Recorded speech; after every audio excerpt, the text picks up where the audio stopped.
इसने हमें तौफीक दी कि हम एक दफ़ा फिर मिल बैठते कुछ जो चाहे दुनियावी नॉलेज ही, पैसे भी बंदा इधर से ही कमाता है, ठीक है, अपनी फैमिली के लिए, अपने स्टाफ के लिए, सब लोगों के लिए जितने भी डिपेंडेंट्स होते हैं, तो शुक्र अदा करना बहुत ज़रूरी है। कम है या ज़्यादा है वो बात की बात है। तो एक फैक्टर तो ये है। नेक्स्ट ये है कि कुछ पॉइंट्स मैंने बनाए हैं, क्योंकि मैं फ़ौरन आपके सवालों के जवाब पे आना चाह रहा हूँ, लेकिन मैंने कुछ अपनी तरफ से शायद कुछ आपके इसमें रिजॉल्व भी हो जाए इशूज़। अगर निकल गए तो ठीक है, जो बाकी रह जाएगा वो आपके साथ इंशाल्लाह बाद में शेयर कर लेंगे। ये मैंने कोई 17 पॉइंट्स बनाए हैं, मोटे मोटे मैं एक एक वन बाय वन करके थोड़ा थोड़ा ओवरव्यू आपको दे दूँगा। आपने रिटर्न फाइल करने से पहले ये पहला पॉइंट है कि प्रोविंशियल गवर्नमेंट्स को जो पेमेंट्स करनी है उसको अपने जेब में रखना है। कुछ है, मैंने उसको रेड कर दिया है, जहाँ ये एप्लीकेबल होगा एट और before filing of income tax return है। जैसे एग्रीकल्चर इनकम जो है उस पर जो टैक्स आपने देना है वो विद द रिटर्न है। अगर आप रिटर्न जमा कराएंगे तो साथ ही आपने चालान अपने क्लाइंट को बना के दे देना कि भाई ये आपने जो 32A है ये आपने जमा कराना है, ताकि इधर आपको क्रेडिट उसका मिल सके। सेल टैक्स ऑन सर्विसेज आपको पता है वो तो मंथली बेसिस पे या क्वार्टरली बेसिस पे जमा होगा, वो तो रिटर्न फाइल करने से पहले चला जाता है। तीसरा आपका वर्कर वेलफेयर फंड है, आपको पता लग गया होगा, वो भी 2% है। शॉर्ट में बता रहा हूँ, एग्जैक्ट कैलकुलेशन बाद में मुझसे ले लीजिएगा। अभी 2% ऑफ दी टोटल इनकम है, अकाउंटिंग इनकम या taxable income, whichever is high. Number 2 जो फेडरल गवर्नमेंट को जाने हैं वो आपके सामने है। गुड्स पे आपको पता है पावर, सर्विसेज पे पीआरए के पास या रिस्पेक्टिव प्रोविंस के पास है, और गुड्स की पावर आपको पता है सेल टैक्स हो जाता है आपका वो फेडरल गवर्नमेंट के पास है। वैसे आपको पता है सर्विसेज पहले सेल टैक्स का हिस्सा ही था, इंडिपेंडेंट लॉज बाद में बना। सुपर टैक्स आपको पता है इस दफा उन्होंने 22 से लगाया, 3 नए टैक्सेस 2022 से लगाए गए। Super tax, 7E deemed income पे और सीबीटी। अब तीनों पे थोड़ी थोड़ी बात मैं बाद में करूंगा। प्लस सुपर टैक्स जाएगा जी फेडरल के पास, डीम्ड इनकम वाला भी, और कैपिटल वैल्यू टैक्स भी, वो भी फेडरल के पास जाना है। नेक्स्ट देखो जी नंबर 3। अब इसमें आपको पता है इस वक्त जो डीम्ड इनकम है वो जैसे मैंने अभी बताया, दो लॉ बाद में पास हो रहा है, लग वो बैकडेट से रहा है, तो ये भी एक पॉइंट है। ठीक है, फेडरल गवर्नमेंट के पास ये पावर अवेलेबल है कि वो बैक डेट पे भी टैक्सेस आपको लगा सकते हैं, बट उसके लिए फिर रीजनेबल जस्टिफिकेशन और उसकी जो रीजनिंग होगी वो देना बहुत ज़रूरी होगा, क्योंकि टैक्स पेयर के लिए बहुत मुश्किल है। लेकिन अब मुझे साल के शुरू में पता ही नहीं कि मैंने क्या करना है, साल के बाद मुझे पता लगे आपने 1 करोड़ रुपया टैक्स देना, जिसका मुझे पता ही कोई नहीं था। ये कहाँ से आ गया भाई, 50 लाख भी आ गया, 10 लाख भी आ गया, मेरे ऊपर तो लायबिलिटी पड़ गई ना, तो उसको भी ज़रा देखेंगे कि वो बैंक डेट से किया है। अच्छा जी, इसके बाद नेक्स्ट 4th आप देखते हैं, मैंने तीनों पे थोड़ी थोड़ी बात करनी है। डीम्ड इनकम आपको पता है उस जजमेंट में जो लाहौर हाई कोर्ट है उसमें उन्होंने हेल्ड ये किया है कि अगर अभी तो 31 अक्टूबर तक आपके पास टाइम, लेकिन अगर आपको 31 अक्टूबर के बाद उससे पहले फैसला नहीं होता, अगर 7E पे वो पेंडिंग पड़ जाता है, तो उन्होंने ये जजमेंट में लिख दिया है कि आप रेलिवेंट कमिश्नर के पास चले जाएं और उनसे वो टाइम आप मांग लें कि जी अगर मैं रिटर्न फाइल कर देता हूँ तो डिमांड निकल आएगी मेरी तरफ, मेरे क्लाइंट की तरफ। तो अगर आप एग्रीव्ड पार्टी हैं, आपके क्लाइंट को 7E डीम्ड इनकम पे टैक्स लग रहा है, तो आप जब तक फैसला नहीं हो जाता तब तक टाइम ले सकते हैं। नंबर 2 सुपर टैक्स है जी, ये बड़े सिलेक्टेड पर्सन है जिनकी 150 मिलियन से ज़्यादा इनकम होगी उनको चार्ज किया जाएगा, वो बड़े कम केसेज हैं। लेकिन इसके अंदर उन्होंने ये कहा है कि लगना तो इसमें है। इनिशियली जब ये आया था मैं देख रहा था 2015 में, तो सर्कुलर बोर्ड का खुद कह रहा था कि ये सिर्फ 2015 के लिए, उसके बाद वो ऑनवर्ड एक्सटेंड करते गए, बीच में जो बैंकिंग के अलावा फारग भी हुए, वापस ये रिवाइव हो गया है और 22 से लग गया है ये सुपर टैक्स। इसमें उन्होंने ये कहा देखें जी लगना तो ये है, आप ऐसे करें पोस्ट डेटेड चेक्स उनको दे दें FBR को, एक काम कर लें और आप रिटर्न फाइल कर सकते हैं इसके बगैर। लेकिन जैसे ही फैसला हो जाएगा या तो वो चेक आपको वापस कर देंगे या कन्वर्ट करके पैसे वो आपसे ले जाएंगे अगर आपके अगेंस्ट फैसला हुआ। नेक्स्ट देखिए जी सुपर टैक्स CBT जी, क्योंकि अभी इस पे भी आपको पता है इसको भी चैलेंज हुआ है कि जो पाकिस्तान से बाहर जितने भी आपके एसेट्स हैं अगर वो 100 मिलियन से ज़्यादा होंगे तो 1% ऑफ दी जो कॉस्ट ऑफ एसेट होगा जो कन्वर्ट किया जाएगा 30 जून 22 पे, उस पर 1% जो है ये देना पड़ेगा। ये भी पेंडिंग अभी पड़ा हुआ है, इसका भी फैसला होना भी बाकी है। तो आप अपने क्लाइंट की तीनों चीज़ें चेक कर लीजिएगा। इनकम टैक्स को आप चेक करेंगे, सुपर टैक्स भी चेक कर लें, CBT भी चेक कर लें और 7E भी चेक कर लें, कहीं लगता तो नहीं है। वरना वो जैसे ही आप रिटर्न फाइल करेंगे अकॉर्डिंगली आगे से वो असेसमेंट करके आगे से वो फिर ये ना हो कि नोटिस शो का इशू हो जाए 122 का कि भाई आपने ये जमा नहीं करवाया, फिर आपके लिए कोर्ट में जाना मुश्किल हो जाएगा। अच्छा, अब नेक्स्ट है जी रिफंड वाला, क्योंकि ये काफ़ी देर बड़ी लेट आया है, ये 27-28 तारीख को ये अपलोड हुआ है एडजस्टमेंट का जो लाइन थी, रिफंड की एडजस्टमेंट। अब मैंने इसमें 2 केस बनाए, एक तो वो है जो 1 लाख रुपए के बराबर या कम है तो वो तो आप एंटर करेंगे तो वो तो आप एडजस्टमेंट आप ले लेंगे, लेकिन अगर आप 1 लाख से ऊपर जाएंगे तो अगर रिफंड एप्लीकेशन पहले की है फिर तो सिस्टम शायद ले लें, लेकिन अगर बाद में करेंगे तो आपको रेलिवेंट कमिश्नर के पास जाना पड़ेगा, पहले वो डीम टू बी ऑर्डर आपको उसको कन्वर्ट करना पड़ेगा रिफंड ऑर्डर में, 170(3) का ऑर्डर आपको लेना पड़ेगा, फिर वो एडजस्टमेंट आपको देगा, अदरवाइज वो नहीं देगा। अब एक क्वेश्चन बड़ा इंपॉर्टेंट है यहाँ पे, मुझे एक जवाब नहीं अभी तक आ रहा कि इस 1 लाख की लिमिटेशन जो आपने लगाई है इसकी लीगल बैकिंग किधर है? इसकी लीगल बैकिंग कोई नहीं है, ये प्रोसीजर आपने खुद ही डिफाइन कर लिया। शायद हो सकता है चैलेंज तो ये पहले ही हुआ है और ये 1 लाख की लिमिटेशन भी शायद चैलेंज हो जाएगी कि जी ये आपने कहाँ से लगा दिया, जबकि हम सजेशन ये दे रहे हैं कि एक प्लस का बटन आप आगे डाल दें रिफंड के केस, उसको रिफंड की एप्लीकेशन ले और वो रेलिवेंट जो भी डॉक्यूमेंट्स है उससे लेके तो फिर उसको उसकी एडजस्टमेंट मिल जानी चाहिए।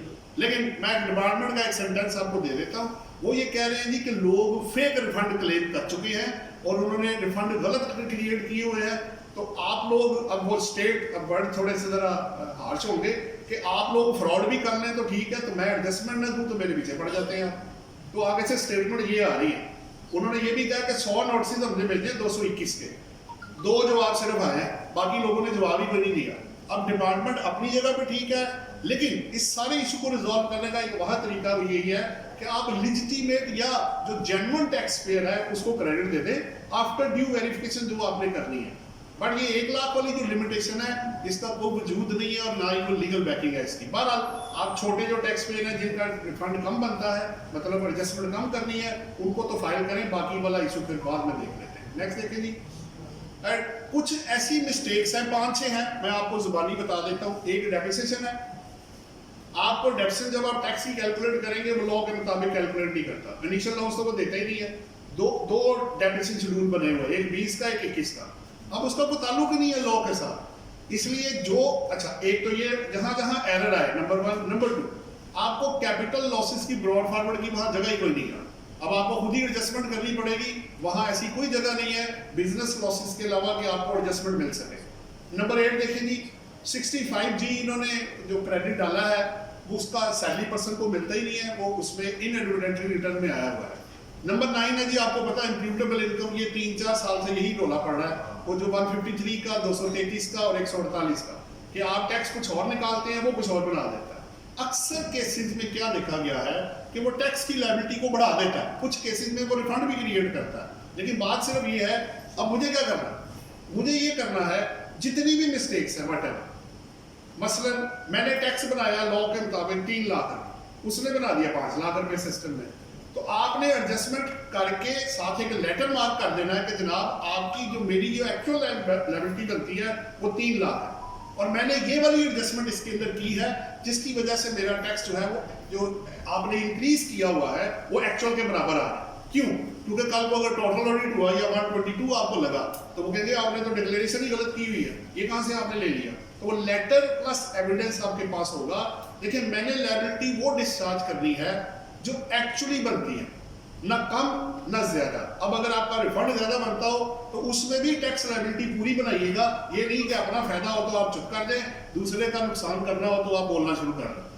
सो एक लेटर मार्क कर दें साथ। कल को एक और बात, अगर वो कह दी आपने बताया नहीं तो पाकिस्तान टैक्स बार माशाल्लाह व्हाट्सएप बैठे हुए हैं, WhatsApp Karachi tax bar, Lahore tax bar, Pakistan tax bar, बहुत सारे लेटर मार्क हो चुके हैं जिनमें ये चीजें हम आइडेंटिफाई कर चुके हैं, लेकिन कुछ उन्होंने ठीक कर दी हैं, कुछ में भी आने वाले वक्त में हो भी जाए, लेकिन फिलहाल जो पेंडिंग पड़ी हुई है मैं आपके साथ वो शेयर कर रहा हूं। नेक्स्ट देखो जी 11 क्या, अच्छा ये एक इस्लामाबाद से मेरे दोस्त है, उन्होंने मार्क किया था जब आप अपनी प्रॉपर्टी इनकम एंटर करेंगे ना और साथ बिजनेस लॉस लेकर आएंगे तो वो एडजस्टमेंट ही नहीं करता, बस वो प्रॉपर्टी इनकम पे टैक्स निकाल देगा। सो आपके जितने एरर्स भी हैं आपने एक्चुअल कंप्यूटेशन अपनी बना के आराम से रख लेनी है, फिर आप उसको फीड कीजिएगा और चेक कीजिएगा कि आपका एक्चुअल और जो वो बना रहा है वो टैली हो रहा है कि नहीं। अगर डिफरेंस आएगा तो अकॉर्डिंगली आपने उसको एक्चुअल पे लेके आना है, ना कि रिटर्न के मुताबिक। क्योंकि देखें इस पे जजमेंट्स भी हैं, लॉ भी है कि जो रिटर्न है वो अंडर दी रिस्पेक्टिव लॉ है। लॉ पहले बना था तो रिटर्न आई थी, अब मैंने रिटर्न को फॉलो नहीं करना, मैंने लॉ को फॉलो करना है। और कोई भी सर्कुलर नोटिफिकेशन कोई चीज या रिटर्न अगर अगेंस्ट दी लॉ है तो प्रिवेल लॉ ही करेगा, वो रिटर्न या सर्कुलर या नोटिफिकेशन प्रिवेल नहीं करेगा। नंबर 11। अच्छा आगे क्या जी देखें, कॉन्ट्रैक्ट रिसीट्स के भी रेट, ये भट्ट साहब ने इंटरव्यू बताया था हमारे भी एक आध केस में, रेट 7.5 से 7% हुआ है, तो वो वहां पे 7% की जगह कोई नहीं है, वो अभी तक आया नहीं उसमें, अब आ गया होगा। 13 देखें जी, अदर्स का जी, ये तो मैं पिछले 5 साल से बोल रहा हूँ कि इनफ्लो और आउटफ्लो के अंदर बैंक स्टेटमेंट रिकंसिलिएशन के अंदर अदर्स का एक कॉलम रो दी होती है और उसके अंदर ना आप कुछ लिख सकते हैं, बस अमाउंट आप लिख दें 4 करोड़ का, जो स्पेसिफाइड है उनके अलावा सारा कुछ अदर में जाएगा। तो 122 तो ऑटोमेटिक उसको लग गया। अब सजेशन क्या है कि अगर इसके साथ प्लस का बटन, देखें अगर बैंक में प्लस का बटन हो सकता है, प्रॉपर्टीज में प्लस हो सकता है, इन्वेस्टमेंट में हो सकता है, गाड़ियों में हो सकता है, तो फिर इसके साथ क्यों नहीं हो सकता? एक प्लस का बटन आप जिसने इतना कुछ बनाया है उसके लिए ये बनाना तो कोई मसला ही नहीं है, तो वो उसमें प्लस का बटन दोनों तरफ डाल दे ताकि कल कोई बंदा लिख दे कि ये क्या है। जब लिखा होगा तो क्लियरेंस आ जाएगी। फिर 122, क्योंकि आपको पता है अमेंडमेंट इन असेसमेंट है, prejudicial to the interest of revenue या डेफिनेट इंफॉर्मेशन टोटल ऑडिट वाला है, उसमें ये फॉल नहीं करेगा। इवन 122 के अंदर जितने लोगों को 122 के नोटिस आते हैं, जनरली मैंने तो ये देखा ये अदर्स वाले को तो लाजमी पकड़ा होता है क्योंकि वहां लिखा ही कुछ नहीं होता, तो फिर जवाब तो हमने बाद में देना है, तो पहले ही ले ले तो ज्यादा बेहतर है। नेक्स्ट क्या नहीं देखिए, कॉन्फ्लिक्ट वाला मैंने कर दिया, ये बड़ा इंपॉर्टेंट है, ये पाकिस्तान टैक्स बार ने भी आइडेंटिफाई किया था, कराची टैक्स बार में भी ये आया था। वो ये है कि जब आप रूल 34A पढ़ेंगे इनकम टैक्स का, तो वो ये कहता है, क्रक्स ये है कि 31 जनवरी 2022 को एफबीआर ने अपनी रिटर्न अपलोड करनी थी पोर्टल के ऊपर, आपके कमेंट्स लेके ड्राफ्ट देके सब कुछ करके 31 January was the deadline under the rules framed by the FBR जो आपने दिया हुआ। तो 31 जनवरी की जगह आपको मिली 30 जून 2022 को, तो आप फरवरी, मार्च, अप्रैल, मई, जून 5 माह डिले करके रिटर्न अपलोड हो रही है। अच्छा जब अपलोड हो रही है उसमें मिस्टेक्स आपके सामने हैं, अगर ये उस वक्त हो जाती तो शायद अब तक पहुंचते पहुंचते काफी कुछ इसमें रिजॉल्व हो गया होता। तो ये जो आपको नजर आ रहा है कि वक्त पे अपलोड हुई है, वो वक्त पे अपलोड नहीं हुई, वो 5 महीने डिले करके अपलोड हुई है, अपने रूल्स के बेस जाके रिटर्न लेट अपलोड की गई है। बहरहाल गलती मैं ये नहीं कहता अगर मैं करूंगा या आप करेंगे, चीज बनाना इतना आसान काम नहीं होता, गलतियां निकालना बहुत आसान काम है, लेकिन गलतियों के साथ सजेशन देना बहुत जरूरी है कि जनाब इसको इस तरह कर ले, बेहतर हो जाएगा। ये ज्यादा बेहतर है, गलती जरूर आइडेंटिफाई करें बट विद सजेशन के साथ उसको दें। नेक्स्ट क्या जी, ये भी हो गया, 2 पॉइंट्स हो रहे हैं जी, फिर मैं आपके क्वेश्चन ले लूँगा। अब रिटर्न में एक और भी था, हमने लास्ट एक रिटर्न रिवाइज की, पीछे तो वेल्थ स्टेटमेंट रिवाइज की, तो जब हम उसको वो 22 की फाइल करने गए, 21 की रिवाइज की, तो वो ओपनिंग बैलेंस जो था वो ओरिजिनल का उठा रहा था। बहरहाल उन्होंने ये रिजॉल्व किया, उन्होंने इसको आप डिलीट करें, डिलीट करके दोबारा आप एंटर करें, तो फिर उसने रिवाइज वाला ओपनिंग जो था वो उठा लिया था। तो ये मसला अब रिजॉल्व हो गया है, इसको अब हाईलाइट मत कीजिएगा, क्योंकि जो चीज रिजॉल्व हो जाए, जिस तरह आप बंदे को डेबिट करते हैं ना, उस तरह उसको क्रेडिट भी दिया करें। जब वो अच्छा काम करे तो उतना क्रेडिट भी, उसको एप्रिसिएशन भी मिलनी चाहिए। बहरहाल लास्ट क्या जी, अब इसमें ये नहीं है बस 17 ही है, तमाम चीजों का सोल्यूशन जो प्रॉब्लम्स का मैंने निकाला कि जितनी भी प्रॉब्लम है, चाहे वो डेप्रिसिएशन है, चाहे वो मिनिमम टैक्स है, चाहे वो रेट अवेलेबल नहीं है, तो आपने एडजस्टमेंट करनी है, चाहे वो रिफंड ज्यादा करे या कम करे। आपने एक लेटर जरूर उसको मार्क करना है कि जनाब अब इतना टाइम मेरे पास नहीं है कि इसको मैं ठीक करता फिर उस सिस्टम तो आपने बनाया है, हमने आइडेंटिफाई पहले कर चुके हैं, आप या तो इसको ठीक कर दें या फिर मेरा जो एक्चुअल टैक्स है वो मैं बना के ये आपको पे कर रहा हूँ। इवन कि उसमें कुछ चीजें ऐसी होगी, हमने एक रिटर्न फाइल की और हमें समझ नहीं आ रही थी कि वो 8 लाख रुपए हम एडजस्ट कहाँ करें, हमने अपने पास से फिर लॉस ब्रॉड फॉरवर्ड किया, लेटर में मार्क किया, ये नहीं कि फेक एंट्री डाली, बिल्कुल फेक है, लेकिन वो उसको बराबर हमने किया उतना कि मेरा जितना 16 मिलियन का अगर टैक्स है, आप मुझसे 17 मिलियन ले रहे हैं, तो 16 मिलियन के बराबर लाने के लिए हमने एडजस्टमेंट की और साथ आइडेंटिफाई कर दिया कि जनाब ये एक 10 लाख की एडजस्टमेंट मैंने की है ताकि मेरा एक्चुअल टैक्स वो बने जो under the income tax law बनेगा। हम ना टैक्स कम देना चाहते हैं ना ज्यादा देना चाहते हैं, लेकिन पूरा टैक्स, और यही इंटेंशन एफबीआर की होनी चाहिए कि पूरा टैक्स बंदे से कलेक्ट करें। ये कुछ पॉइंट्स थे जी जो मैंने कहा कि मैं क्विकली आपको शेयर कर दूं। बाकी आपका अगर रिटर्न में इसके अलावा कोई इशू है तो वो आप मेरे साथ शेयर कर सकते हैं। मेरे क्वेश्चन है, अगर आपके सवाल आ गया जी मुझे आ रहा मैंने प्रॉपर्टी की 40 लाख रुपए, डीसी रेट के मुताबिक उसकी वैल्यू 45 लाख है, एफडीआर के मुताबिक उसकी वैल्यू 50 लाख है। अब मैं अपने घर में क्या डिक्लेयर करूं, मैंने पीआर की दिया 40 लाख। पता क्या सर, ये जब आया था ना रेट्स, जब एफबीआर के आए थे तब भी और उसके बाद ऑनवर्ड ये बड़ी प्रॉब्लम हर, अच्छा इसमें 3-4 चीजें डिफरेंट है। पहली बात तो ये है कि 68 सेक्शन क्या कहता है फेयर मार्केट वैल्यू के बारे में। आपने जितने पैसे दिए हैं उससे कम या ज्यादा पे तो एसेट आप बुक कर नहीं सकते, चाहे वो एफबीआर के रेट से ज्यादा हो या कम हो। मेरे पास तीनों तरह के केस हैं, एक में एफबीआर का रेट ज्यादा हो गया, एक में कम हो गया, ठीक है, और एक में एग्रीमेंट सर उन्होंने बराबर का कर दिया।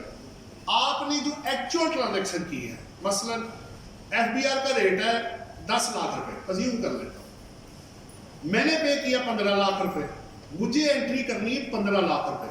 पहली बात तो ये। दूसरी बात, अगर एफबीआर का रेट है 15, मैंने दिया 10 लाख, क्योंकि वहां जगह अगर नहीं है इतने की, अज्यूम कर लेता हूं मैं, तो आपने बुक वही करना है जो आपने पे किया है। पहली बात तो ये है, आपके कैश फ्लो में से आपकी वेल्थ स्टेटमेंट में वही वैल्यू आउट होगी जो कि आपने एक्चुअली पे किया होगा, इररिस्पेक्टिव कि वो एफबीआर की वैल्यू से कम है या ज्यादा है। ये तो आ गया एक जवाब आपका। दूसरा, अब प्रॉब्लम पता क्या है, आपने इस पे एफबीआर ने तो कह दिया कि ये रेट पे आप पे करते, इससे कम पे नहीं कर सकते, लेकिन अगर प्रोविंशियल डिपार्टमेंट को कल को ये पता लगा कि आपकी एक्चुअल वैल्यू ज्यादा थी, आपने जो सीबीटी या प्लस जो भी स्टैम्प पेपर लिए हैं वो आपने कम वैल्यू पे लिए हैं, तो उस सूरत में वो आपको रियल वैल्यू पे लेके जाएगा। प्रॉब्लम सिर्फ उस साइड पे है, एफबीआर वाली साइड क्लियर है। अगर आप एक्चुअल वैल्यू बुक करेंगे तो ये आपके मेरा ख्याल एक सवाल का जवाब। इस व्यक्ति पे डिफरेंस बनता है, मैंने प्रॉपर्टी की खरीदी एक्चुअल वैल्यू पर 2 लाख मैंने दे दिए, उसके ऊपर जो खर्चा होता है 42, अगर मैं डीसी वैल्यू डिक्लेयर करता हूँ तो 45 लाख में बनता है, 3 लाख में कहाँ से लेकर आता हूँ। अगर मैं एफबीआर छोड़ देता हूँ, अगर एफबीआर साथ लेता हूँ 50 लाख, तो 7 लाख रुपये का फर्क पड़ता है। सर देखिए आप दो चीजें मिक्स कर रहे हैं। आपको मैं आसान कर दूं, हमारा एक क्लाइंट था, वो फ्री इंपोर्ट करता था मटेरियल, क्योंकि मशीनरी पहले आ चुकी थी, आप तो पैसे दे रहे हैं ना, वो फ्री आया था। तो स्टेट ने कहा भाई मेरे ड्यूटीज एंड टैक्सेस तो पूरे पे कर दो, तुमने फ्री मंगवाया वो तुम्हारा और सप्लायर का मसला, मुझे मेरे पैसे दे दो, मेरा लॉस ऑफ रेवेन्यू नहीं होना चाहिए। जो तो आपने टैक्सेस पे करने हैं वो तो आपकी जो देखे इसमें ना अकाउंटिंग और टैक्स का प्रिंसिपल, अकाउंटिंग का प्रिंसिपल मैं आपको बता देता हूँ। टैक्स भी यही कहता है कि जितने भी एडजस्टेबल और रिफंडेबल टैक्सेस होते हैं वो कॉस्ट का हिस्सा नहीं बनते। मसलन अब जब आप प्रॉपर्टी खरीदते हैं तो 2% आप टैक्स पे करते हैं, आपको कल को एडजस्टमेंट इसकी मिलनी है, ये आज की कॉस्ट में आप ऐड नहीं कर सकते। तो अगर आपने कोई ऐसे कस्टम ड्यूटी पे की है या एग्जेम्प्ट सप्लाई है, उस पर आप सेल टैक्स पे करके आए हैं, तो वो आपकी कॉस्ट का हिस्सा बन जाएगा।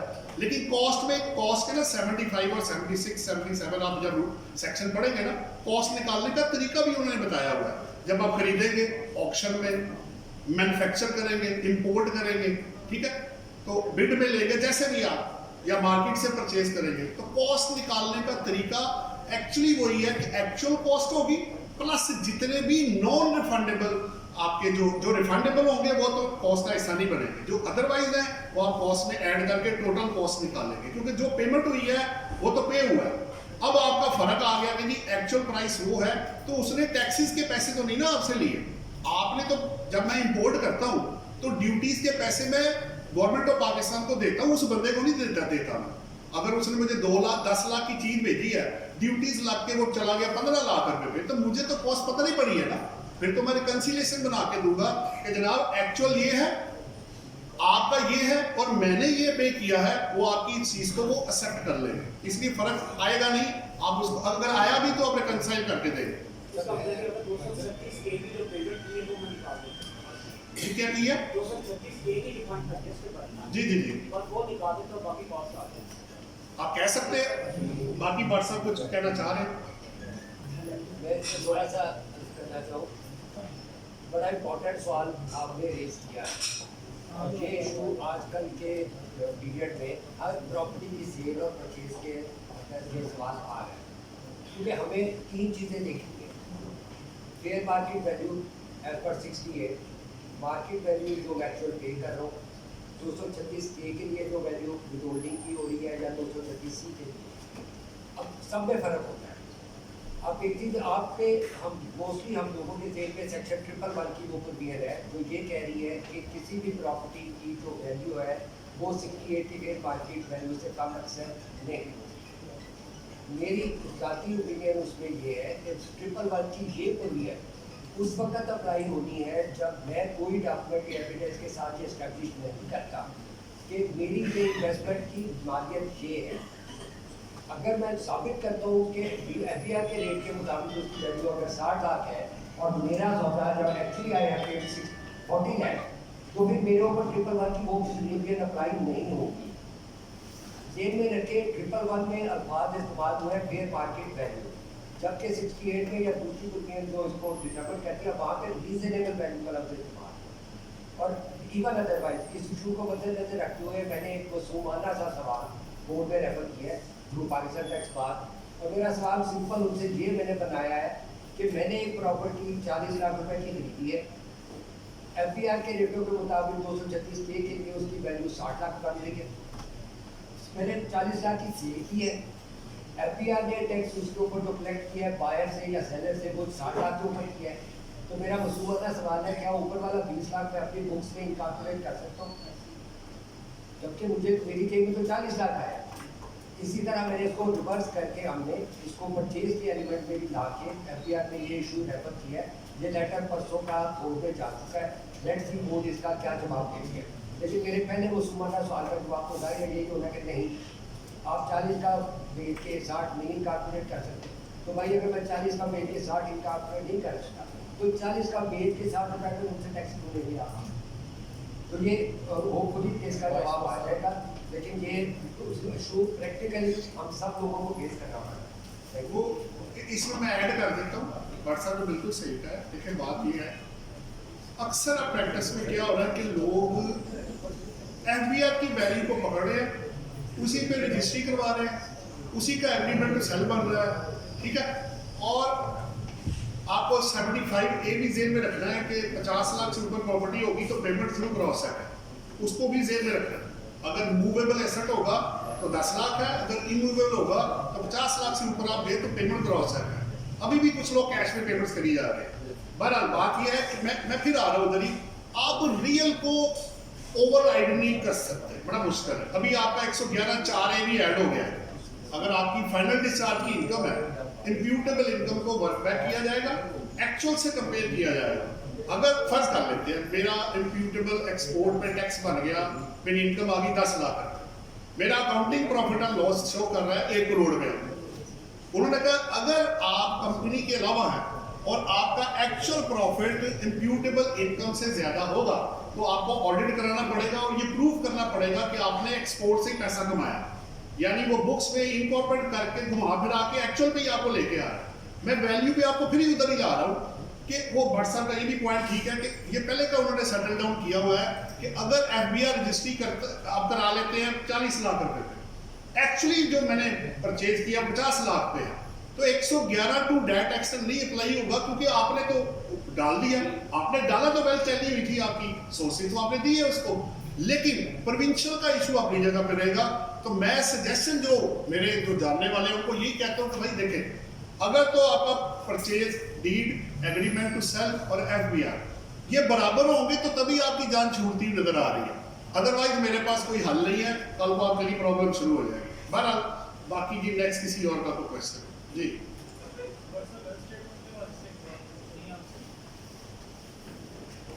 सेक्शन 116 ये कहता है कि जो रेजिडेंट जो नॉन रेजिडेंट होगा उसने नहीं फाइल करी, लेकिन आईआरएस में ऐसा कोई मटेरियल अवेलेबल नहीं है कि वो नॉन रेजिडेंट रेजिडेंट को बगैर एडमिशन मांगे। नहीं ऐसे नहीं है। आप उसके ना एट्रीब्यूट्स में जाएं, वहां जाके नॉन रेजिडेंट को क्लिक करें, आप विदाउट वेल्थ स्टेटमेंट फाइल कर सकते हैं। मैंने कितनी रिटर्न फाइल की है, लेकिन सर उसमें पिछली रेजिडेंट का डाटा आ रहा होगा, तो डिलीट कर देना, इंपोर्ट ना करें ना, आप उसको फारग कर दें। डाटा तो आएगा। अच्छा एक और बात भी है, आप इवन अदरवाइज हम क्या प्रैक्टिस अडॉप्ट कर रहे हैं, जितने नॉन रेजिडेंट है उनकी वेल्थ स्टेटमेंट हम बना के रख लेते हैं, क्योंकि 116 ए में कल को कमिश्नर इधर एम्पावर्ड 116 में भी और 116 ए में भी, वो दोनों तरफ से आपसे चीजें मांग सकते हैं। जब वो मांगेंगे आपसे तो फिर आपको ये आप ये नहीं कहेंगे जनाब चूंकि मैं नॉन रेजिडेंट हूं तो मैंने फाइल नहीं की, तो आप उसे वेल्थ स्टेटमेंट ना मांगे। उस सूरत में फिर आपको जब वेल्थ स्टेटमेंट देंगे तो ऑब्वियसली फॉरेन एसेट्स भी अंदर आ जाएंगे, जब वो आएगा तो 116 ए फॉरेन सोर्स वो भी अंदर आएगा। तो बेहतर यही है कि आप बना के रख लें। कुछ लोग तो ऐसे भी हैं जो कहते हैं आपने विदाउट वेल्थ स्टेटमेंट मेरी रिटर्न नहीं फाइल करनी, मैं नॉन रेजिडेंट की वेल्थ स्टेटमेंट भी फाइल कर रहा हूँ, ताकि वो चाहते हैं ब्लैक एंड व्हाइट में मेरी सारी चीजें आ जाएं, एकदम से पता लगे 8 करोड़ की प्रॉपर्टी आ गई 10 साल बाद, तो वो तो क्वेरी मार्क हो जाएगी, भाई पैसे कहाँ से आए। तो बेहतर ये है कि अब वो पुराना सिलसिला बंद कर दें। अगर वो आपको ऑप्शन, हाँ अगर मजबूरी है, इंफॉर्मेशन नहीं है, फिर बात और, लेकिन अगर आपके पास इंफॉर्मेशन मुकम्मल है, क्लाइंट को एतमाद में ले, आप वेल्थ स्टेटमेंट फाइल करने की बात करें, ताकि कल को आपको 111, 122 या वट जो भी आपका है ऑडिट में आए तो आपके पास जवाब होना जरूरी है। तो आप एट्रीब्यूट्स में जाके कर ले, वो हो जाएगा आपका। अगर नहीं होता उसको डिलीट करके ना दोबारा कीजिएगा, वो हो जाएगा ठीक आपका काम। मैंने कितनी रिटर्न्स फाइल की है नॉन रेजिडेंट की, किसी की वेल्थ के साथ की है, किसी की वेल्थ के बगैर मैंने की हुई है, लेकिन वो उठा लेता है, ये मसला नहीं है उसके अंदर। आपका कोई और सवाल? ये आपका क्वेश्चन एक और है, आप कर लेता हूँ। सर नॉन रेजिडेंट है उसने ना सब्जियां में जॉब करता है, जितने उसको पैसे मिले ना उसने उसको नॉर्मल बैंकिंग में पाकिस्तान में भेजी, बैंक स्टेटमेंट में उसको रेमिटेंस दिखा, तो उसको मैं अपनी फॉरेन इनकम शो करूंगा या रेमिटेंस शो करूंगा? देखिए इसमें भी 2-3 चीजें हैं। अगर तो आप अपने ही अकाउंट में पैसे भेज रहे हैं तो फिर तो फॉरेन सोर्स इनकम है। मैं अपने आप को तो नहीं फॉरेन रेमिटेंस भेज रहा ना। अगर मैं अपनी मदर, वाइफ, अपने फादर, भाई या बहन के अकाउंट में भेज रहा हूँ या दोस्त को भेज रहा हूँ, फिर तो आप फॉरेन रेमिटेंस, होम रेमिटेंस के तौर पे यूज कर सकते हैं। अपने आप को तो आप अपनी इनकम ही भेज रहे हैं ना। दूसरी बात यह है कि नॉन रेजिडेंट की जो फॉरेन सोर्स इनकम है वो पाकिस्तान में टैक्सेबल नहीं होती। सेक्शन 11 का सब सेक्शन 5 और 6 को मिला के जब आप पढ़ेंगे तो उन्होंने क्लियरली मेंशन किया हुआ है कि रेजिडेंट वर्ल्ड इनकम पे टैक्स पे करेगा, बाद में टैक्स रेट मिलना या नहीं मिलना वो बात की बात है। और नॉन रेजिडेंट सिर्फ उस इनकम पे टैक्स पे करेगा जो पाकिस्तान सोर्स इनकम बनेगी। Foreign source income whether tax paid over there और नॉट, नंबर 1। नंबर 2, अब उसके लाने का जो तरीका ना, यहाँ बड़ी इंपॉर्टेंट चीज है। अब कुछ लोग आ जाते हैं जी, वो मेरा जी फोन आ गया जी 4 करोड़ पे आ गया, तो मैंने कहा कैसे आया जी? वो जी आते जाते रहते हैं, वो बहन भाई आते जाते रहते हैं, वो ले आते हैं सारे पैसे। मैंने कहा भाई ब्लैक मनी, ये आपकी ब्लैक होगी। देखिए मैं इधर से पैसा कमाऊं और जाके FBI को कहूं जनाब बाहर से पैसा आया, तो क्या वो मान ले? इस तरह नहीं होता। जब तक आप वेरीफाइबल सपोर्टिंग डॉक्यूमेंट नहीं देंगे तब तक। अच्छा एक और भी चीज है, जो बाहर से पैसा आया है, क्या उसने वहां वो क्या करता है, जॉब या बिजनेस जो भी है उसको वेरीफाई करें। अगर वहां रिटर्न एप्लीकेबल है वो चेक करें, फिर उसने वहां से कमाया कितना, एम्प्लॉयर का सर्टिफिकेट लें। अगर आपने 10,000 रियाल कमाए थे, आपने 2 लाख रियाल भेज दिए, तो बाकी पैसा कहां से आया? आपके पास तो पैसा ही नहीं था। फिर उसने वहां खर्च करने के बाद जो बचा वो कितना भेजा? एक तो वो नॉन रेजिडेंट हो, पासपोर्ट की कॉपी, दूसरा पैसा वहां कमाया हो, तीसरा लिजिटिमेट कमाया हो, और चौथा लिजिटिमेट तरीके से वो पाकिस्तान में पैसा आया। अगर आप बाय हैंड लाना चाहते हैं उसका भी तरीका है। आप पाकिस्तान, अब 5,000 से ज्यादा डॉलर का, 10,000 डॉलर से पहले ज्यादा का, वो आप पाकिस्तान एयरपोर्ट से कस्टम वालों से स्टैंप लगवाएं, आपकी वाइट मनी हो जाएगी पाकिस्तान में। लाने का तरीका, लाने इंटरनेशनल तो ये है ना, 10,000 डॉलर है, उससे ज्यादा होंगे तो आप जाहिर बात है नहीं ला सकते, वो परमिशन है। लेकिन अगर आप लाना चाहते हैं, चाहे मनी चेंजर के थ्रू, चाहे खुद लाना चाहते हैं, चाहे बैंकिंग चैनल है, चाहे मनीग्राम है, जो भी है, देने वाले का और लेने वाले का रिलेशन, पैसा सब देखें, इसमें बड़ा इंपॉर्टेंट है। एक और भी चीज मैं बताता चलूं ताकि अवेयरनेस वाला सेशन है ना, बड़ा आपको फायदा होगा सब लोगों को। एक बंदे ने वहां से 5 करोड़ कमाया, छोटी सी बात का, 5 करोड़ कमाया, यहाँ पे 1 अरब भेज दिया, ये बाकी पैसा कहाँ से आ रहा है? आपको क्या लगता है कि एंटी मनी लॉन्ड्रिंग वाले पूछेंगे नहीं आपसे कि भाई तुम्हारा तो वहाँ काम था सिर्फ 50 लाख रुपए का, तुम हर साल 4 करोड़ में भेजी जा रहे हो, तो वही तुम करते क्यों? ये तो प्रूफ करो। तो इसलिए सिर्फ इनकम टैक्स लॉ को ना सिर्फ देखें, एंटी मनी लॉन्ड्रिंग का भी लॉ है। ठीक है, वो 1 करोड़ से ज्यादा का टैक्स होगा, लेकिन अगर एक बंदा साबित ही नहीं कर पा रहा कि पैसा क्यों आ रहा है, आपको क्यों भेजा उसने तो कमाया नहीं वहां पे, तो क्या आप इलीगल एक्टिविटी में स्मगलिंग है, नारकोटिक्स है, वेपन्स है, इतनी चीजें हैं, टेररिस्ट है, इतनी चीजें हैं, किसका जवाब देते करेगा? तो इसलिए खाली पैसा ना देखें, रिलेशन भी चेक करें और लिजिटिमेट पैसा पाकिस्तान में लिजिटिमेट तरीके से आना चाहिए, तभी वो व्हाइट मनी बनेगी। अदरवाइज आप कह देने से या ले आए बस, तो वो व्हाइट मनी कंसिडर नहीं होगी। इसमें काफी जजमेंट्स भी आई हुई हैं, काफी कुछ शेयर भी हो चुका है। जी आपका मेरा हाल पूरा हो गया। आखिरी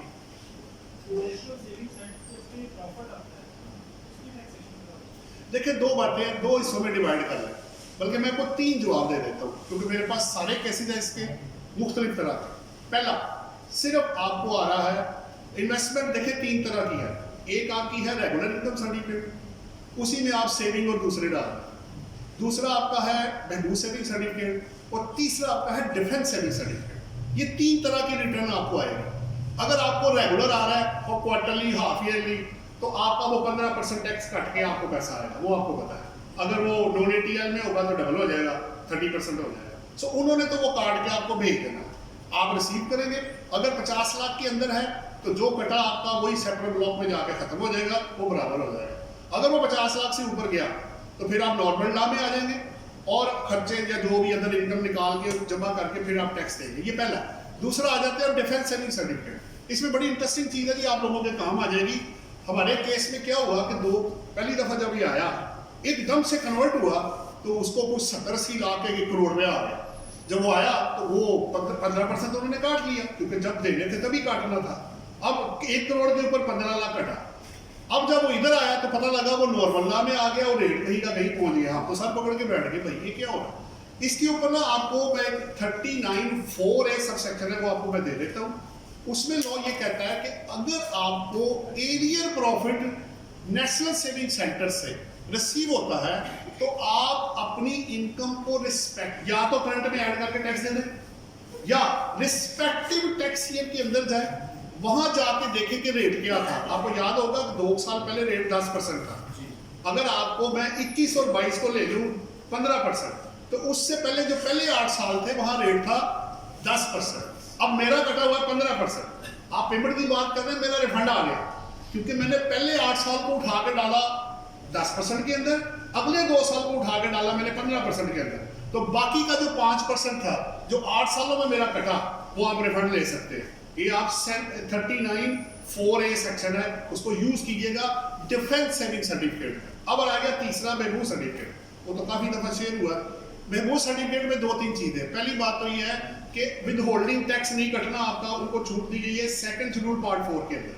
उन्होंने कहा जी महबूब सर्टिफिकेट पे विद होल्डिंग टैक्स नहीं काटना। अब लोग इसका मतलब उल्टा ले जाते हैं कि शायद रेसिपिएंट ने भी नहीं देना। ओ भाई, वो सिर्फ विद होल्डिंग के लिए छूट थी, रेसिपिएंट ने उसी तरह ही आना है। अगर वो 150 या 151 में आ गया, ठीक है, 50 लाख से अगर ऊपर गया तो 7D या E जो आपका है वो उसके अंदर आप चले जाएंगे। सो बहबूद में फिर अब एक सहूलत उन्होंने ये दी है। एक्चुअली बहबूद सर्टिफिकेट क्या होता है, वो मिलते हैं उन लोगों को जिनकी उम्र 60 साल या उससे ज्यादा होती है on the first day of the tax year. अगर आपका 1 जुलाई 2021 पे आपकी उम्र यानी टैक्स पेयर की उम्र 60 या 60+ है तो उसका NIC देख के उसको बहबूद सर्टिफिकेट दिए जाएंगे। उसका रेट ऑफ प्रॉफिट थोड़ा सा ज्यादा होता है as compared to other certificate में। अब 60 साल बाद बंदे की जिंदगी क्या बच रही है, वो एक अलग इशू है। एवरेज लाइफ ही इतनी है, बच गया तो ठीक है, बोनस में बंदा चल रहा होता है तो उसको प्रॉफिट दिया जा रहा है ज्यादा, उसको सहूलत दी गई कि तुम्हारा नहीं कटेगा। लेकिन तुम जब रिसीव करोगे तो तुम्हें 2 ऑप्शन आ जाएंगे। कम से कम अगर फर्ज करें मुझे रिसीव हुआ, मैं आपके लिए सभी पैदा कर देता हूं, मुझे रिसीव हुआ 4 लाख रुपए। लॉ कहता है मैक्सिमम 10% है और normal tax which ever is lower आप पे कर दीजिएगा। अब मैंने कितने केसेस में 4 लाख से नीचे जिनको आया नॉर्मल में डाला, वो 0% टैक्स हो गया, क्योंकि 4 लाख रुपए तक 0% है, और मैक्सिमम क्या है 40,000 रुपए। अगर आपको लगे कि नॉर्मल टैक्स ज्यादा बनता है तो मैक्सिमम 10% देना है, जबकि अदरवाइज रेट आपका पता है 15% है। तो एक हो गया आपका स्पेशल सेविंग सर्टिफिकेट और एनुअल इनकम सर्टिफिकेट, दूसरा हो गया आपका डिफेंस सेविंग सर्टिफिकेट, और तीसरा आपका हो गया बहबूद सेविंग सर्टिफिकेट। तो ये तीनों चीजें चेक करके अकॉर्डिंगली टैक्स दीजिएगा। देखिए बहबूद वाले की जमा पूंजी होती है, लोगों ने डिफेंस सेविंग से 10 साल बाद लेना है, उसने अपनी बेटी के लिए, अपने बेटे के लिए, घर के लिए, किसी फैमिली के लिए रखा होगा। अगर उसके पास इतना पैसा आ गया तो भाई सब्र देखिए उसने कितना दिया, कितने अरसे बाद वो पैसा आ रहा है। This is why the law is facilitating to you. So उसको जहां बेनिफिट मिलता है लीगल लेजिटिमेट बेनिफिट अगर अवेलेबल है तो जरूर अपने टैक्स पेयर को लेके दे। मेरा ख्याल है आपके तीनों कवर हो गए। ये कोई सवाल मेरी तमाम मेंबर्स से पार्टिसिपेट से रिक्वेस्ट है कि जब भी वो भी क्वेश्चन करें अपना नाम भी बताइए, ताकि हमें आपके नाम का भी पता चले, और एक दूसरे को नाम बताना पूछना ये सुना तरीका भी है। मेरे ख्याल से साहब तस्वीर कर देंगे इस पर, अगर कोई ऊपर नीचे बात हुई पहले अपना नाम जरूर बताया करें कि कौन आदमी जो है, कौन एडवोकेट है, कौन लॉयर है, वो जो कैसे कर रहे हैं। जी जी आपका सवाल इनका ये यही क्वेश्चन है ये कि गिफ्ट से रिलेटेड थोड़ी सी क्लैरिटी कि गिफ्ट में जो है वो लॉ में क्लियरली लिखा हुआ है कि आपने अगर कोई गिफ्ट देना है तो आपने उसको मतलब बैंक टू बैंक ट्रांसफर करना है, ठीक है। और लोन है उसके केस में भी ऐसे ही है। अगर कोई टैक्स पेड है वो फॉर एग्जाम्पल कोई प्रॉपर्टी वगैरह परचेज करता है और उसका जो कोई भाई है या कोई भी रिलेटिव है वो डायरेक्टली पेमेंट जो है वो उसके अकाउंट में कर देता है, डीलर के अकाउंट में कर देता है। इस केस में ये एक्सप्लेनेबल तो है ये सोर्स कि मुझे उन्होंने अमाउंट जो है डायरेक्ट डीलर को दे दिया है, तो अकॉर्डिंग टू लॉ हम इसको कैसे मतलब जो है वो टैक्स। तो आपका गिफ्ट से रिलेटेड देखिए गिफ्ट में ना 3-4 चीजें हैं। पहले डायरेक्टली आपके क्वेश्चन का जवाब दे देते हैं। लॉ जो आपका 34 है या 39 है उसके अंदर, अगर आप लोन, एडवांस, गिफ्ट और शेयर डिपॉजिट मनी, ये 4 चीजें लिखी है उसके अंदर, वो कहते हैं जी थ्रू क्रॉस चेक होना चाहिए, या अकाउंट से अगर आप किसी ने आपने अकाउंट से लेना है तो उस बंदे का एनटीएन होल्डर होना जरूरी है, जिसके अगर other than through cross check होगा। 2 बातें तो हैं। अब रही बात प्रॉपर्टी की, देखिए इसका पर्पस क्या था। लोग क्या करते थे, कैश में लोन डाल के तो अपनी वाइट मनी कर लेते थे जो कि ब्लैक कवर करने के लिए, तो उसको रोकने के लिए ये क्रॉस चेक की लिमिटेशन लगाई गई। देखिए बैंक जब तक उस दिन की ट्रांजैक्शन रिकॉर्ड ना कर दे, अपडेट ना कर दे, अपलोड ना कर दे, वो अकाउंट्स का बंदा वहां से जा नहीं सकता। वो डेली रिपोर्टिंग होती है। इसका मतलब ये हुआ कि बैक डेट पे तो एंट्री पड़नी नहीं बैंक स्टेटमेंट के अंदर, तो उसको चेक एंड बैलेंस करने के लिए क्रॉस चेक लगाया गया। लेकिन इसमें सहूलत भी है, इसमें कोई कोशिश करें क्रॉस चेक को मियाँ बीवी, फादर मदर, या इस तरह जो आपस में रिलेशन है, रियल रिलेशन जो है, उसमें कैश लोन भी एक्सेप्ट हुआ है ट्राइब्यूनल तक ऊपर, क्योंकि ये कमर्शियल नहीं है, लेकिन प्रोवाइडेड लेने और देने वाले का पूरा क्लियर डिक्लेरेशन हो और सोर्सेज अवेलेबल हो। अब जरूरी नहीं कि हर दफा यही कुछ ही करते रहे, क्योंकि लोग कहते हैं जी आप बीवी को भी पैसे देने हैं तो जी क्रॉस चेक दे यार। अब वो घरेलू खत्म है, उसने कहा से बैंक अकाउंट खोलना है, उसको जरूरत ही नहीं है। हाँ वर्किंग वूमेन हो, अदरवाइज हो, कमर्शियल ट्रांजैक्शन हो, तो वो लाजमी है। कोशिश करें कि आप उनके साथ भी बड़ी ट्रांजैक्शन क्रॉस चेक में करें।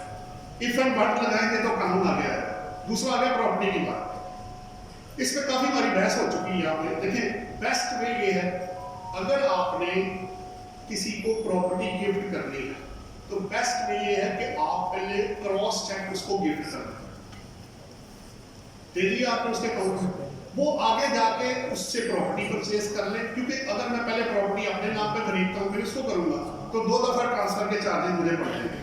तो बेस्ट वे तो ये है। दूसरी बात ये है कि वर्बल गिफ्ट भी होता है। अगर आपको ऐसे पता लग जाए, अमूमन क्या होता है कि लोग बच्चों, क्योंकि फिर बेनामी ट्रांजैक्शन तो एग्जिस्ट करनी है, लोग अपने बच्चों पे, दूसरों के नाम पे, डिपेंडेंट के नाम पे एसेट लेते हैं, वो नहीं रोक सकता उनको। अच्छा उसने कर दी ट्रांजैक्शन, आप अपनी वेल्थ में शो करेंगे, एक स्पेसिफिक रॉ उन्होंने प्रोवाइड की है, assets held in the name of others, वो डिपेंडेंट्स है, अदर देन है, जो भी है आप लिखेंगे। मैंने लिख दिया जी asset in the name of son, brother, wife, whatever जो भी है। अब टेक्निकली स्पीकिंग वो एसेट आपका है वर्बली। अब अगर आप गिफ्ट करना चाहते हैं तो फिर आप बाद में आप अपने गिफ्ट डीड में ये लिखें कि मैंने, अगर ये ट्रांजैक्शन हो चुकी है, मतलब क्या है, हो गई, अब आप करना चाहते हैं तो आप ये लिखिएगा। देखिए अगर पहले उसके नाम है तो आप गिफ्ट कैसे करेंगे? बेनामी एसेट कहते हैं इसी को है, बेनामी लॉ बना हुआ कि पेमेंट आप कर रहे होते हैं, नाम दूसरे का आगे होता है। तो टेक्निकली स्पीकिंग वो ओनर नहीं है, आप ओनर है। जब तक आप अपना गिफ्ट डीड बना के उसको ट्रांसफर नहीं कर देते वो उसका एसेट नहीं बनेगा अंडर द इनकम टैक्स में। वैसे तो क्लियर है, वर्बल गिफ्ट भी हाई कोर्ट एक्सेप्ट करता है, देने वाला लेने वाला दोनों ठीक है, राजी है, खत्म होगी बात जनाब। अब पेपर वर्क जो है उसका पर्पस पता क्या है? असल में छोटी सी बात है, होता यह है कि लोग ये गिफ्ट पे पाबंदी भी इसलिए लगी क्योंकि लोगों ने मिस यूज किया। मसलन मेरे पास प्रॉपर्टी पड़ी हुई है, मुझे 2 साल पहले मैंने खरीदी, फर्ज कर ले 50 लाख रुपए, आज वो 1 करोड़ की बिक रही है।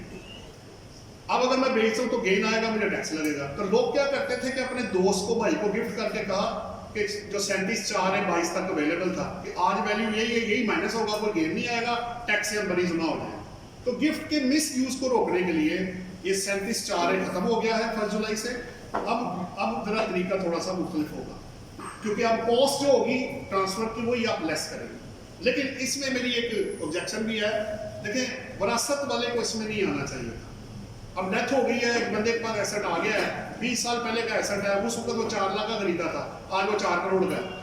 अब अगर मैं 23 में वो एसेट बेचता हूँ जो विरासत में आया है तो जो ट्रांसफर की कॉस्ट है वही आपकी कॉस्ट है। अगर उन्होंने 10 लाख का लिया था, आज वो 4 करोड़ का है, तो 39 मिलियन का गेन आ जाएगा। और पहले साल में बेचने पे जो रेट है वो 15% है, सीधा 15% टैक्स पड़ जाएगा। तो मेरी रिक्वेस्ट ये है एफबीआर से कि इसमें काइंडली विरासत वाले को थोड़ा सा लिवरेज दे दें कि अगर विरासत में चीज आई है उसको गिफ्ट से अलग कर दें। देखिए गिफ्ट मिस यूज होता है और डेथ मिस यूज नहीं होती, वो तो एक नेचुरल चीज है जनाब, वो तो हो गया एक वाकया। बहरहाल आपके सवाल का जवाब आ गया जी। किसी और का कोई? जी मेरा नाम है सैयद अली बिलाली एडवोकेट। मेरा सवाल जो है वो 7E से रिलेटेड है कि 7E का जो टैक्स पे करेंगे उसकी जो एक्चुअल अमाउंट है, जो डीम इनकम है, जो एक्चुअली एग्जिस्ट नहीं करती, तो जब टैक्स पे कर दिया तो जो इनकम है वो डिक्लेयर करेंगे। ये काफ़ी दफ़ा देखें जी, हमारी भाट साहब भी बैठे हुए हैं, ताहिर भाट साहब और भी लोग हैं, हमारी बहुत बहस हुई है इस पर। इतनी तो बहस हुई है कि आधे बंदे एक तरफ हो गए और आधे एक तरफ हो गए, ठीक है। आधे कहते हैं जी आप इनकॉर्पोरेट करें, मैं उनमें से हूँ जो इसको इनकॉर्पोरेट करने की फेवर में नहीं हूँ। उसकी रीज़न मेरे पास 3 है। नंबर 1, लॉ ने इसकी परमिशन नहीं दी। इन्होंने कहा जी इलाही कॉटन की जजमेंट देखें तो वो प्रिजम्पटिव इनकम के लिए था, वो इसके लिए नहीं था। 2 बात। तीसरी बात, अच्छा मैं इनकॉर्पोरेट कर लेता हूँ, मैं एंट्री क्या डालूं? पैसे तो आपको मिलने नहीं, ना आपने कुछ बेचा है, ना आपने कुछ लेना है और ना आपको मिलेगा। अच्छा आप कहते नहीं जी आप रिसीवेबल को डेबिट करके और इनकम को क्रेडिट कर दें, तो रिसीवेबल लेना किससे है? इससे साफ ये नजर आता है कि अगर ये एंट्री आप डाल देते हैं तो आप अपनी ब्लैक मनी को ही अंदर डालेंगे तो तभी वाइट होगा। तो क्या इंटेंशन ऑफ लॉ ये है कि आप ब्लैक मनी को वाइट कर लें? ये 3 पॉइंट हमारे अगेंस्ट है। अब फेवर में क्या, वो कहते हैं जी टैक्स तो दिए, जब मैंने एक इनकम पे टैक्स दिया है तो मैं इनकॉर्पोरेट क्यों नहीं कर सकता? अब यही एक्चुअल और डीम इनकम में फर्क है, यही मसला आ रहा है ना उसके अंदर। वो कहते हैं जी पैसे लिए आपने मुझसे, मुझे इनकॉर्पोरेट तो करने दें आप। तो कुछ पॉइंट्स अगेंस्ट है और कुछ पॉइंट्स फेवर में है, लेकिन ज्यादा अगेंस्ट है और कुछ फेवर में है। इसलिए ये अभी थोड़ा सा अभी एज सच हम इसको, मैं तो इनकॉर्पोरेट नहीं कर रहा अगर ये लगता है, लेकिन पहले तो लगने पे है ना जी, वायरस चैलेंज हुई है। उम्मीद है हमें कि ये उम्मीद है कि इसको नहीं लगना चाहिए क्योंकि कॉन्स्टिट्यूशन में पावर नहीं है इसके अंदर अवेलेबल। बहरहाल सवाल तो फिर भी आपका बनता है जी। नेक्स्ट कोई? जनाब चेयरमैन साहब, मेरा हमारे एक दोस्त है, उनका क्वेश्चन है तो मैं आपसे करना चाह रहा हूँ। ये है आपके इल्म में कि अब रोशन डिजिटल अकाउंट भी चल रहा है जी, चल रहा है। अब रोशन डिजिटल अकाउंट की ट्रीटमेंट इनकम टैक्स में हमने कैसे करनी है? अगर मेरा रोशन डिजिटल अकाउंट है, पॉजिटिव में ओपन है और उसके बाद मुझे उसके ऊपर बैंक प्रॉफिट भी आ इसके ना इसके बाद दूसरा इसका अगला क्वेश्चन ये है कि अगर मेरा डॉलर अकाउंट है, रोशन डिजिटल अकाउंट भी है लेकिन डॉलर अकाउंट है, उसमें मेरे या रियाल है या डॉलर है वो आए हुए हैं, अब मैंने अभी इसको कन्वर्ट नहीं कराया पाक रुपीज़ में, और उसमें जो मेरा प्रॉफिट आ रहा है उसके ऊपर पाक रुपीज़ में टैक्स भी कट गया है, उसकी मुझे ट्रीटमेंट इनकम टैक्स रिटर्न में कैसे करनी? तो दो क्वेश्चन आपके डिफरेंट होंगे ना। पहला तो रोशन डिजिटल अकाउंट में ना हुकूमत ने, मेरा ख्याल है सेकंड शेड्यूल या इसका कोई नोटिफिकेशन भी आया हुआ है, उन्होंने उस पर रिलीफ दिया हुआ है कि अगर पहले तो ये बाहर से जितना पैसा आएगा उसके अंदर प्रॉफिट ऑन डेट पे भी या रिड्यूस रेट है या छूट इसमें दी गई है, उसको यूज जरूर करें। नंबर 1 मेरा हाल है रिड्यूस रेट 10% है और वो फाइनल डिस्चार्ज है, जो मेरा वर्बल जो मैंने उसको पढ़ा है। नंबर 1। नंबर 2 अब बात रहेगी कि आपने जो अकाउंट खोला हुआ है उसके अंदर दो चीजें आपने शेयर करनी, एक जो पैसा है और दूसरा जो प्रॉफिट मिला। देखिए प्रॉफिट तो क्लियर है, प्रॉफिट तो अगर आपको देखे, सबसे पहले लॉ में किसी भी इनकम के लिए 3 चीजें चेक करना लाजमी है। क्या ये एग्जेम्प्ट तो नहीं, सेक्शन में, रूल में, क्लॉज में कहीं ये एग्जेम्प्ट तो नहीं। नंबर 2 इसको कहीं रिड्यूस रेट तो नहीं लगता 0%। मैं 0% को भी रेट ही कहता हूँ, लेकिन 6 लाख तक इनकम सैलरी की टैक्सेबल है, रेट ऑफ टैक्स 0% है। एग्जेम्प्ट होना एक अलग चीज है और 0% होना एक अलग चीज है। सो क्या एग्जेम्प्ट तो नहीं, नंबर 2 क्या 0 रेट तो नहीं, नंबर 3 और अगर ये टैक्सेबल है तो ये कहाँ पे किस रेट से और किस हेड ऑफ इनकम में टैक्सेबल होगा। ये 3 चीजें आपको पहले इनकम के बारे में क्रैश करनी है। अब आगे बात, इन्होंने कहा जी डॉलर अकाउंट है उस पर जो प्रॉफिट आया, अब प्रॉफिट ऑन डेट अगर एग्जेम्प्ट नहीं है, रिड्यूस रेट नहीं है, तो आपको पता है 50 लाख रुपए तक रेट 15%, वो तो सीधा आ जाएगा।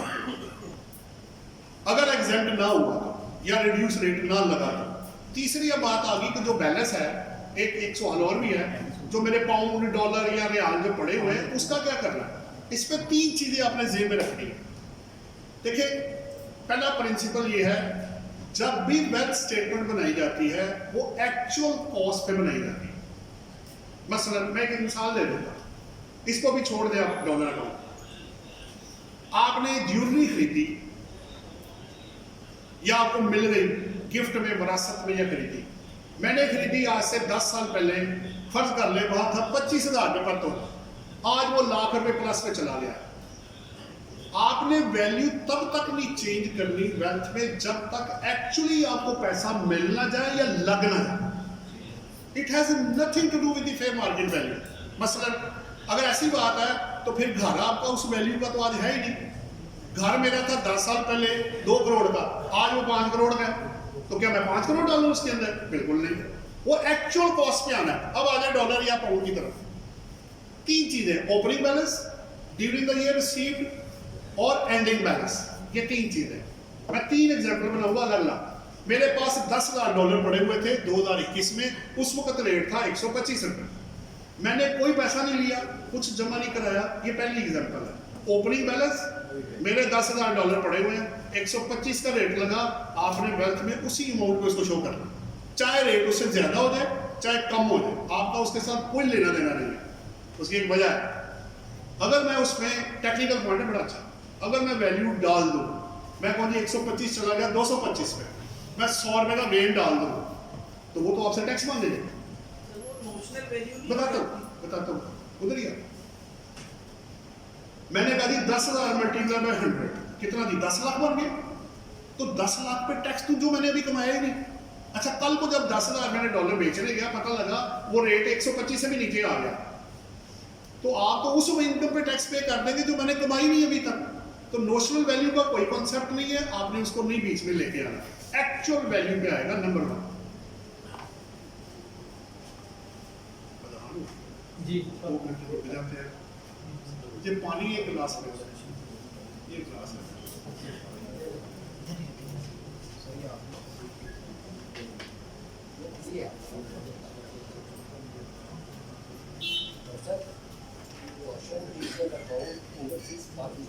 जी जी पैसा पाकिस्तान जी ऐसे ही उनके लिए ਉਹਦਾ ਤੇ ਉਹ ਹੀ ਟ੍ਰੀਟਮੈਂਟ ਹੈ ਜਿਹੜਾ ਪਹਿਲੇ ਤੁਸੀਂ ਸਾਰਾ ਐਕਸਪਲੇਨ ਕਰ ਰਹੇ ਸੀ। ਬਾਹਰ ਮੇਰੀ ਸੈਟੀ ਆ ਰਹੀ ਹੈ ਪਾਕਿस्तान में, बिजनेस इन पाकिस्तान ट्रीट है सोशल डिजिटल अकाउंट का बेनिफिट ओवरसीज पाकिस्तान यानी इन्होंने एक कलौर में सब कुछ ਉਹਦੇ ਜੋ ਉਹਦੀ ਵਿਦੋਡਿੰਗ ਦੇ ਗੱਲ ਹੈ ऐसे ही है ਅਸੀਂ ਉਹਦੇ ਤੇ ਉਹ ਜਦੋਂ 231 231 ਜੀ ਸੀ ਜਿਹੜਾ ਕੈਸ਼ ਵਿਡਰਾਅਲ ਵਗੈਰਾ ਦੀ ਵਿਦੋਡਿੰਗ ਉਹ ਉਹਦੇ ਤੇ ਐਕਸਕਲੂਡ ऐसे ही है छूट दी छूट और 231 एक उसके प्रॉफिट ऑन डेट पे भी छूट ओवरसीज सिर्फ फॉरेन फॉर ओवरसीज पाकिस्तान जी वो फॉरेन करेंसी के अलावा खुलते ही नहीं है और लोकल तो ये है कि ये कंस्ट्रक्शन का पार्ट बनेगा फादर बिजनेस को, लेकिन यार मेरी इनकम आएगी वो बात जो अभी आप व्हाट्सएप में बात की थी कि मैं बाहर से अपना पैसा अपने पाकिस्तान में फॉरेन वो मेरी इनकम तो वो मेरी फॉरेन इनकम है which is अच्छा आप उसको फॉरेन इनकम को अच्छा के फॉरेन में करेंगे और फिर वो अकॉर्डिंगली आपकी नेगोशिएशन में ट्रांसफर उससे आपने जो ऐसे परचेज किया है वो लेनी पड़ेगी हाँ जी अजान भी फिर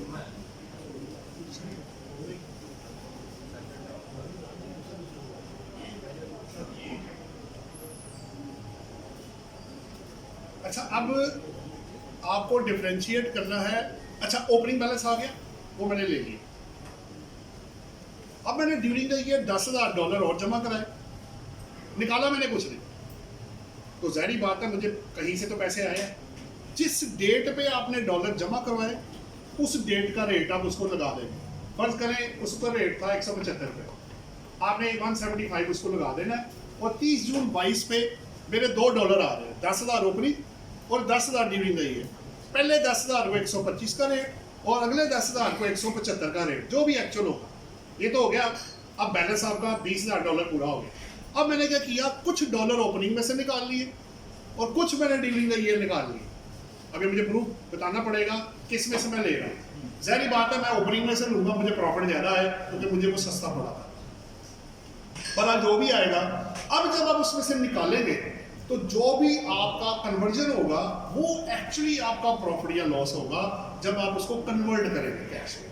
कि मैंने उससे ले लिए, फर्ज करें मैंने $15,000 इन कैश करवा दिया, तो 125 वाला ओपनिंग गया और 5,000 मेरा अगले डॉलर में से गया। अगर मुझे मिल गया फर्ज करें $200 पर डॉलर, तो पहले $10,000 पे मुझे 75 रुपये पर डॉलर के हिसाब से गेन आ गया और अगले 5,000 पे जो 175 था 25 रुपये पर डॉलर के हिसाब से मुझे गेन आ गया। तो ये आपका रियल जो गेन होगा, इसके ऊपर फिर आप टैक्स जो है वो अकॉर्डिंगली आप पे करें। मेरा ख्याल है सर वो आप, क्योंकि टाइम शॉर्ट है, सब कह रहे हैं मैं आप आपसे ऐसे, बाद में इसके बाद आप मेरे साथ शेयर कर लीजिएगा। आप लोगों का बहुत बहुत शुक्रिया, थैंक यू वेरी मच।